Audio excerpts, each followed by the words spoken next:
When Persephone fell, the world wept. But when she rose, the cycle turned and endings began again. And in many ways, that's the story of Singapore. August 9, 1965. We weren't born, we were cast out. We were not yet a nation, but no longer a colony. No road maps, no army, no currency. What we had was urgency, and the will, like Demeter, to tend to the soil again. Today, on the Kopi table, we look back at the past. What did it take to survive the fall? And what did it take to build something that lasts? Our guests today each carry a piece of that founding season. Let's begin. Guests, please introduce yourselves. So I'll start. I'm Yok Ling, so the only female on today's episode. I'm an LKY fellow, Lee Kuan Yew fellow, Harvard Kennedy School back in 2019. So I was also a graduate of the LKY School Master in Public Management program, and mine was the final cohort. So if you need to know more details about this program, it's defunct, it's limited edition. So that's good news for me. But you can still, go and study in LKY school or in Harvard. Yeah. I'm Rick Ko Bak Song. I'm a writer and a country brand advisor. Hello, I'm Jimmy Tan Santek. I'm a non-conformist writer, editor, photographer, and videographer. I also do part-time food delivery and security. I have worked in publishing, in education publishing about 20 years. And I'm a nature enthusiast. I like to cycle around, explore the forest, and advocate conservation. Thank you, guests. Before schools or hospitals, we needed soldiers. Because peace isn't just a value, it's infrastructure. Yok Ling, you've worked across institutions like CPF, JTC, and MH Holdings. From your perspective, why was defense the first institution to be built? Was it only about the military, or also about setting a template for nation building? I think having worked in CPF board and having written a case study for the LKY school on the CPF investment scheme, I know enough about the CPF system. And I think CPF actually predates, the setting up of the MINDEF in Singapore. Setting up of MINDEF, having our own troops to defend our own country is a must, because with independence, in the 60s being imminent, the British withdrew the troops, and we had to defend ourselves. So that's why I think it's the first thing to be built, right? Instead of CPF. CPF was already there, so there is no need to build it afresh. You just have to continue and improve it. Yeah. Thank you, Yok Ling. And this wasn't just strategy. It was a story to unite a multilingual, multi-religious society that didn't always trust itself. From an institutional design perspective, what does it take to create unity out of deep social diversity, especially when people may not yet trust the state itself? Okay, the question of trust. Again, trust is something that is intrinsic, but I think the people back in those days, in that era, is so turbulent. We are still grappling with, being cast out of Malaya or Malaysia and being on our own. So there's this question of survivor. You have to have this innate deep sense to survive and ride out the rough times. You have to, you are just a little red dot in this peninsula and in this region. They could be your friends, they could be your neighbors, they could be your frenemies, they could be your rivals. So whatever it is, we as one people, regardless of race, the diversity is there, but then we know how to cope with ourselves. We know how to get along with one another. The whole thing is that you have to survive it together. You have to ride out the rough times together, and then see the good things coming out thrive after you set up some systems. You have to survive it first. You have to, you don't fight with your own people. You have to unite with your own people to survive. And then only then you can survive in this world, right? Yeah. Thank you, Yuk-Ling. This was Demeter's first harvest, resilience grown from scorched earth. Just as Demeter planted winter for spring to come, Singapore had to sow trust before it could bloom. If defense kept us alive, identity gave us a reason to stay. Rick, you've written extensively about Singapore's soul. How did we shape national identity in those early years? In the shaping of national identity, there are two major inputs. One is top-down and the other is bottom-up. In the early years, of course, it was mostly top-down, and there were many major decisions that were made, some which were great, like, for example, deciding that English would be the main working language, which was what enabled the constituent ethnic groups to coexist, and it was the foundation of our social cohesion, which till today is one of the defining characteristics of our country that set us apart from many other societies. And there were other pieces that were put in place, things that were essential, like the flag, anthem, pledge, and so on. And the other pieces also came into place. One of the most fascinating things is the extent to which certain key ideas became so ingrained. Like, for example, that the crescent moon on the national flag represents a young nation, which all Singaporeans are conditioned to accept and embrace almost totally. It was only about 15 years ago, when I was writing my book, Brand Singapore, that I came to the realization that actually a crescent moon on a flag is a symbol of Islam in many Islamic countries. I had never entertained that thought until then, and until till today, when this is pointed out to people, most Singaporeans are surprised because they had never considered such a notion. This is an example of the power of an idea that brings a whole people together.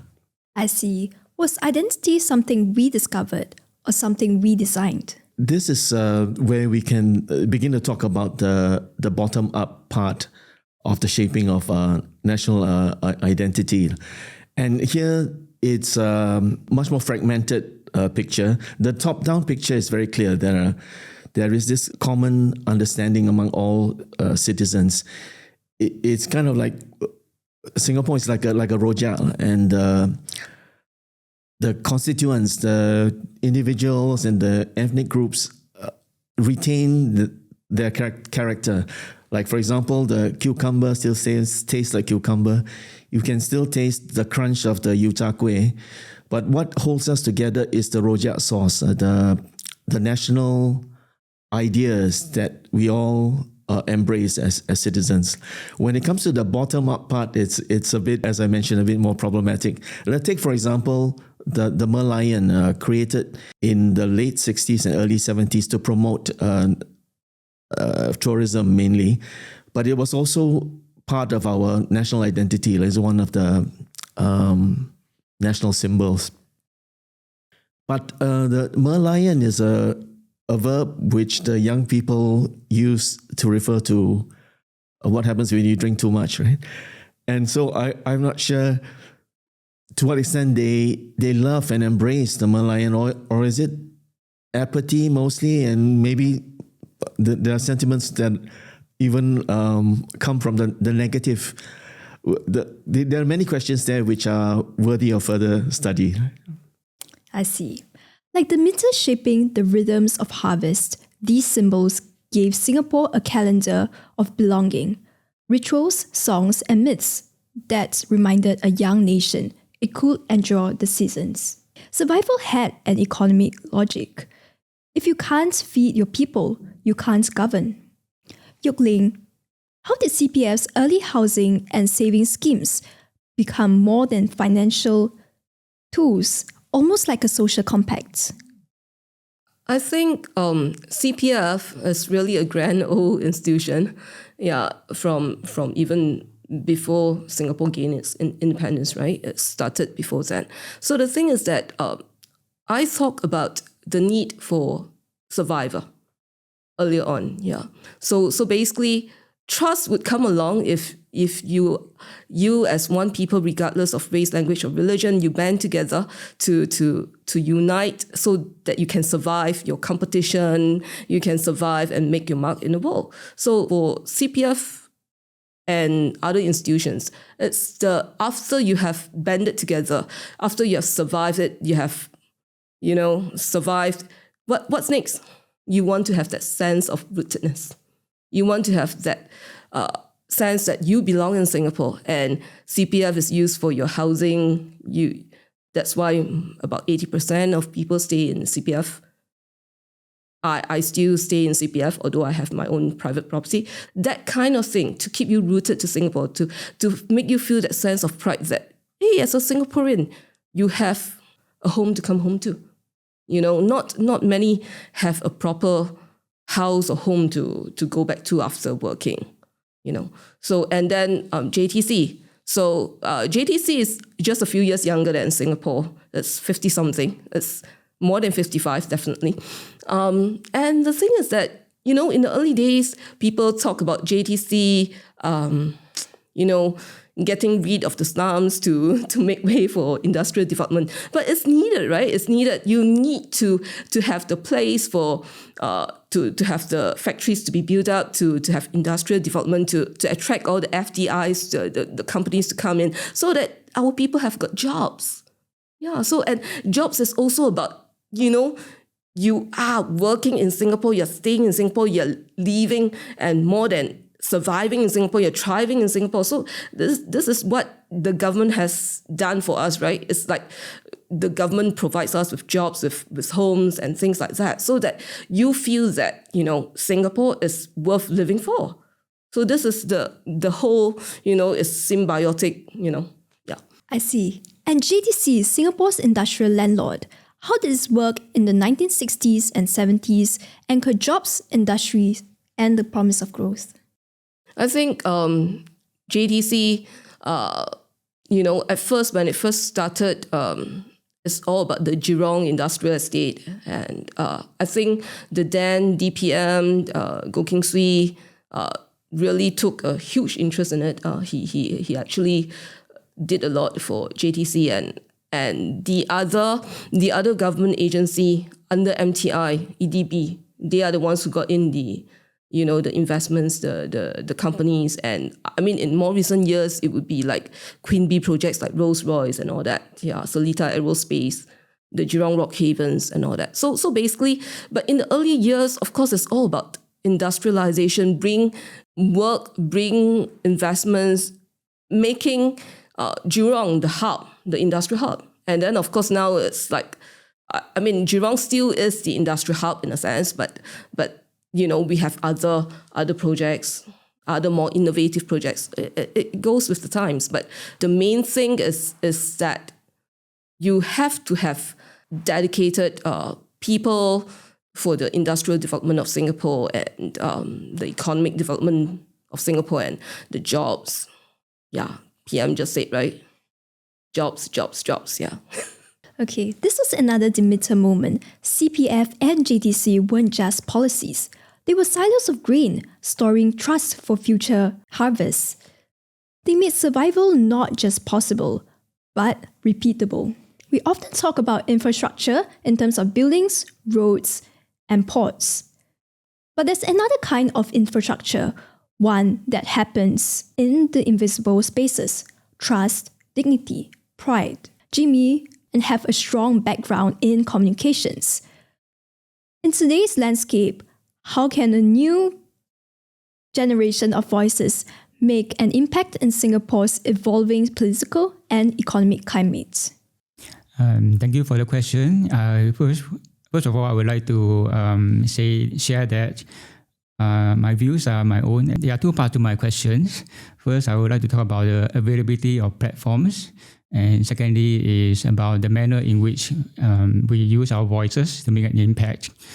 So regarding platforms, I think it is pretty clear that compared to say 30, 40 years ago, we have many more platforms available for today's generation of voices. I remember back in my junior college days in the 90s, when I first heard about the news that Pulau Ubin will be developed, based on the 1991 concept plan.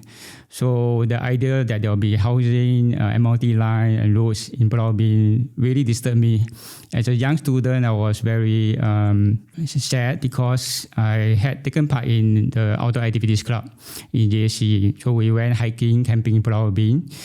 But I felt alone and I didn't know where to voice my grievances. The only platform that I could think of is the Straits Times Forum. I actually wrote a letter, but I did not send it because I wasn't confident that it would be even published. So compared to today, we do have many more platforms like internet, social media, and we have youth group, environmental group like Singapore Youth Voice for Biodiversity, Singapore SG Climate Rally, and even the Orang Lau SG, the indigenous people, they have the platform now to make their voices heard. So I think the young generation of voices, they can take encouragement that these are available. And the second part of my answer have to do with the manner in which we give our feedback, use our voices. So in summary, it can be seen as sit, walk, and stand. So first we sit is a posture of rest. So we have to do with our belief system, be confident in who we are, what is our rights, our human rights, maybe constitutional rights. So believe that our voices matter. I think this belief system is important so that we will not be disappointed or we will not be easily, even if our voices are dismissed, we know who we are. Yeah, like women have women's rights and so on. So the racial group, the marginalized group, they know they have their rights. So equal rights, equity, equality, and justice. So once we know who we are, we can walk according to worthy of our calling. We will not, we will use reason and non-violence methods like Martin Luther King and Rosa Parks. So the reason I mentioned these two well-known figures in social justice, Martin Luther King is very visible, vocal, extrovert, whereas Rosa Parks is more like in the background, but they have their purpose, they have their place in society to make their voices heard, whether in the front line or in the background. And finally, stand. So after we give the feedback and we receive criticism or pushback, we still stand our ground, believing that it's bigger than ourselves. There's the whole society out there, marginalized people, know that they can take comfort in that we have people in solidarity with them. And also, of course, we are open to know how we can further improve the way we give feedback. So at the end of the day, we are wrestling not against flesh and blood, but against the principalities and powers, the mindset. Yes, so that's my take. Thank you. That's interesting. In a way, Jimmy, that's Persephone's role, carrying the story forward so the cycle doesn't break. Communication keeps the seasons turning. Without story, survival can't become renewal. We carry speed, pragmatism, order, but we also carry fear of chaos, of uncertainty, of suffering. Is it time to let some things go? What do all of you think? I think our society is becoming much more varied, diverse, and therefore also fragmented. In the 1990s, I helped to edit a literary anthology and was involved in putting together books of painting and poetry and also organized readings. And we always tried to include the four main language groups, English, Chinese, Malay, and Tamil. And I realized then that these four worlds were actually quite separate. They only ever came together when there was an anthology or multilingual reading. The rest of the time we were separate worlds. Since then, these worlds have become even more diverse. If we take, for example, the Indian community, in the past, we only had to deal with Tamil. Now there's Hindi, Urdu, Gujarati, and Malayali has become more prominent.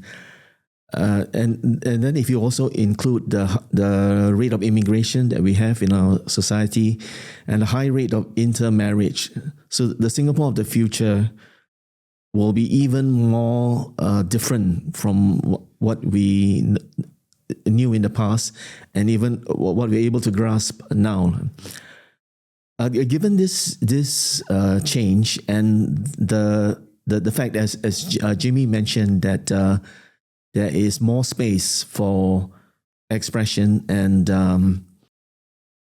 you can only expect people to commit to a larger whole if they feel heard, they feel they belong, they have a place, and they have enough sense of agency. So these all have to be dealt with. So I think the only way to accommodate is to allow more space for people to express themselves, and it's interesting to note that the common space that we have in Singapore, which is crucial to our social cohesion, and if you think about it, our very survival and success as a nation, depends on accommodating all these different perspectives. And the space has been increasing. Like, for example, in the space of media censorship, there are things that you can see now on, say, on Netflix, on TV, in your living room, that it would have been unimaginable to see just 5 years ago. I've been working as part of citizen panels on censorship for more than 20 years, much more than that since the last committee that I was on. And there are things that we used to argue fiercely about in the past, things were absolute no-no, which are now freely available, albeit with a child lock mechanism on online streaming in your living room. So when many people are not even aware that this shift has already happened, I think it has to be that in the future, even more space will be allowed. And I think that's the way forward, to continue to hold us together while ensuring that the rojak sauce of national identity that holds us together continues to be nurtured and sustained. That's so insight. Okay, so for me, right, I think there is nothing to let go. I think the as the society, the community goes forward, it will figure out what needs to be done, as in like what things will be the norm, the new norm, what things will be out of fashion or outdated, irrelevant or whatever. So to me, there is no conscious need to let go. We will let the society figure it out, and we should be able to go with the flow, be natural, take everything in our stride, to just be able to go with the flow. Of course, if there are things that are, totally out, which cannot be condoned, it's immoral, it's unorthodox until it's really to the detriment of the society, then there should be broad rules to sort of like control this. But even then, how much is the control? I mean, people will figure a way out, and things that are not acceptable today will probably be acceptable tomorrow, that kind of thing. So to me, it's like we just have to move forward and have a moral compass, and just go with the broad flow. That's about it. Yeah. Thank you, Yuk-Ling. Jimmy. Yes, to continue with the thread also is to give more space for the grassroots to have their voice. Like in the past, we value stability, which is understandable. So how do we cultivate allow more creativity? So, for example, in terms of the environment, instead of converting every secondary forest into parks and gardens with manicured, very orderly kind of nature. Since Singapore is moving towards a city in nature, we could have made more space for forests, as it helped even for the older generation. They can make use of their gardening and cultivating farming skills to grow a food forest, so that helps in the food security. So even though Singapore has this land acquisition act, it has helped them to control the state land. I think only very few areas are not owned by the state, like the southern or Johor near Botanic Gardens, that land, and as well as Lorong Buangkok, the last kampong in Singapore, and the owner refused to sell, even if real estate developer want to buy over the land.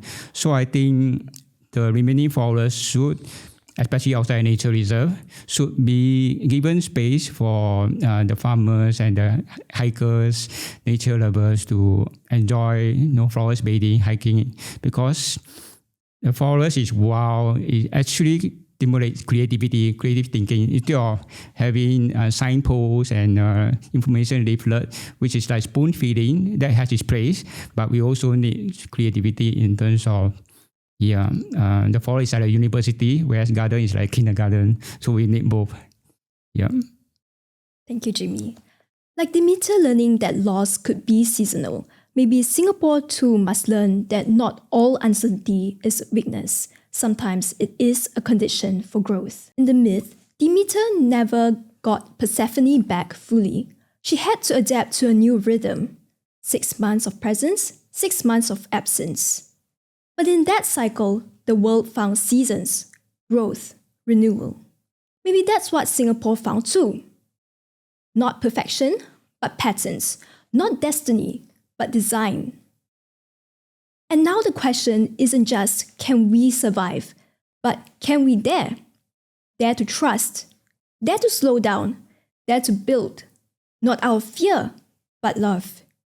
If you liked today's episode, don't forget to share it with someone who remembers the past, or someone who is just beginning to ask the right questions. This is Kopi Table, where the past isn't just remembered. It's real and living in the present. Majulah Singapura.